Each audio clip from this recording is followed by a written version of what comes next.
When you start a business, you're in it for the long haul. You walk in with the intent of building something worthwhile that will make a difference in your community.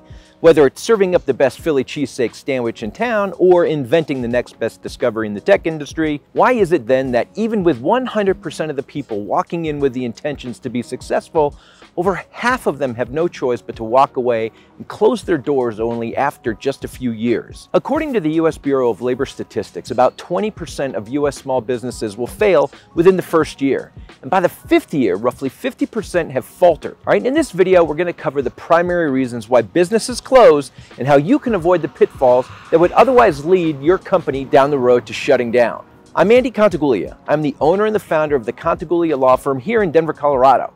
We deliver ambitious, creative legal business solutions for the never complacent company so you can feel confident your company is protected. So let's go back in. Let's sit down for some coffee, bagels, and legal, and let's talk about what leads businesses to close their doors. First issue, financial instability. Now, obviously, COVID-19 has played a major role in the closure of thousands of businesses across the globe. But even in the month right before the pandemic hit, over 15,000 businesses listed on Yelp closed their doors. One of the main reasons this happens, whether there's a pandemic or not, is simply because of financing. Could be that the business is too far in debt or that they haven't managed their finances efficiently. So whatever the reason, it's important that a proper evaluation of your company's financials takes place before you decide to throw in the towel.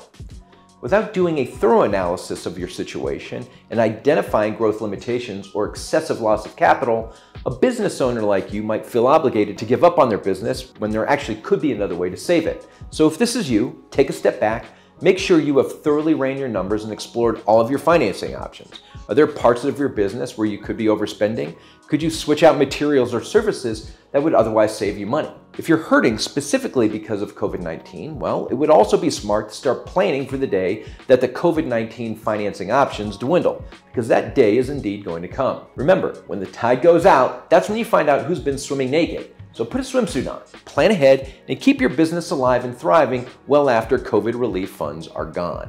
Another issue, retirement or relocation. Right? There's no truer statement than life happens. We all get old, including entrepreneurs. And it may be something as simple as retirement that leads a business to closing up shop. It happens quite often. On a more morbid note, a business may pass with the passing of its owner.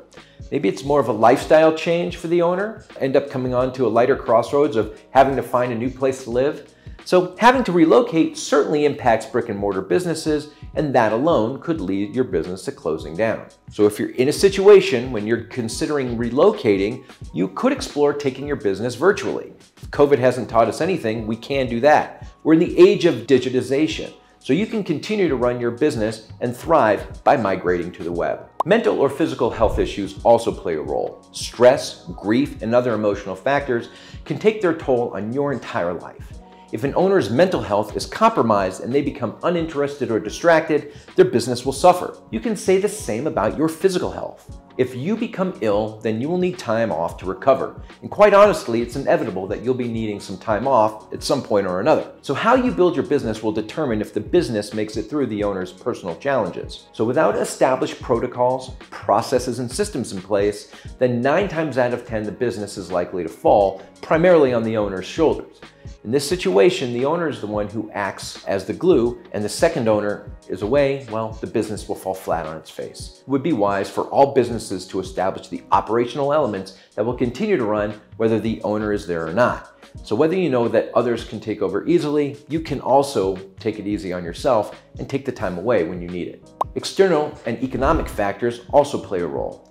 So as we've seen with COVID-19, there is always a chance that something entirely unexpected and out of our control can land on your doorstep and change everything about your business. So whether it's a pandemic, a recession, or some other external economic factors that come knocking at your door, these can pose big risk to nearly all businesses. Now, there's no way to really entirely prepare for these situations, but it is possible to build, plan, and structure a business in such a way that you can minimize your risk. That way, when one of these unexpected scenarios comes knocking at your business door, you'll have a stronger footing.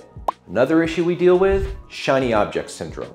Entrepreneurs are often people who are always on the lookout for the next best investment or the next trend. This often comes with distractions induced by new opportunities and greater ventures. In other words, this shiny object syndrome. So if you continuously think that the grass might be greener on the other side of the fence, you're more likely to make rash decisions that could leave your previous business to wither. On the other hand, it's also possible to pivot, merge, or acquire additional investments that could revive the existing business. It's all about finding that right balance and being selective about your pursuits. When it comes to lack of planning, no matter the type of business, every business comes down to this inherent risk. The risk you endure depends entirely on how well that you build the foundation of your business. There are always ways to mitigate risk in how you build out your operations, and there are certain risks that can be minimized as a result of proper planning. Now, risk comes at businesses in many different ways, from how you operate to building your reputation.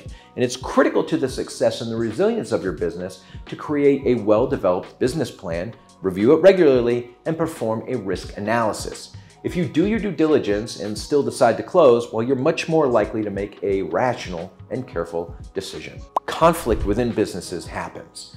Everyone's priorities change over time, and this is true no matter what kind of relationship you're in. However, the sting usually manifests financially and operationally when the change hits your business partnerships. One of the reasons businesses close is conflict among the shareholders or its partners. Oftentimes, it's conflicting vision that develops this friction as time goes on. So before you know it, you're shouting at each other across the conference room table and passionately pushing ideas in other directions. Now, these clashes can cause toxicity, which ultimately leads to a business downfall. But don't let your business deteriorate because of these interpersonal conflicts. These can be avoided by creating partnership agreements straight out of the gate that outline every detail, including how conflicts like these should be resolved in the case that these types of conflicts happen. These also can come from your employees, even your customers. Make sure that you watch my recent video on the importance of impact and incorporating sound and comprehensive contracts across all verticals in your business.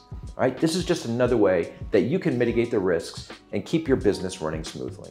If you're a business leader or an influencer that wants to ensure you're setting up your business for success, I encourage you to subscribe to this channel, keep yourself informed of the legalities and the strategies behind what you need to do in order to keep your doors open and also to thrive in your given industry. My goal here on this channel is to share content that will help guide you in making sound business decisions and keeping your brand, operations, and overarching business protected for years to come.